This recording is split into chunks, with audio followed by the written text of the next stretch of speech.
কারণ আমার সাথে যারা শুরু করেছে তাদের অনেককে আমি দেখেছি যে এখনই একদম ধরেন যে বোন ভাবি ক্যারেক্টারে চলে গেছে, কিন্তু হয়তো আমি করব না, প্রয়োজনে বাসায় বসে থাকবো, কিন্তু আমি আমার হয়েছে সেটা বলতে চাচ্ছেন যার ফেসে যেটা যায় সেটা। হ্যাঁ, কিন্তু আপনার ফেসে এখনো তো এটা যাওয়ার কথা না, না মানে সেই পর্যায়ে আসেওনি, যে কারণে আপনি করবেন না। আর আসলেও করব না।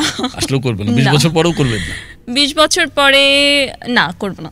20 বছর পরে নায়িকাই আমার যতদিন গ্ল্যামার থাকবে আমি অতদিন কাজ করব, গ্ল্যামার চলে গেলে তখন আমি অন্য কিছু ভাববো। অলরেডি আমি ভাবছি, কারণ নায়করাজ তো চাচা দাদা সব করে গেছে, নায়করাজ রাজ্জাক, এগুলো আমার তো ঘাটতি হয়নি।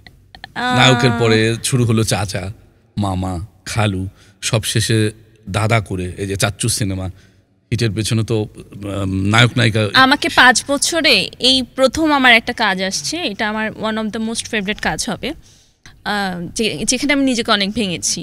সেখানে প্রথম আমাকে বাচ্চা বড় মানে 5 বছরের বাচ্চা দিয়ে কাজ করাতে পেরেছে। এর আগে আমাকে কেউ বাচ্চা দিয়ে কাজ করাতে পারেনি।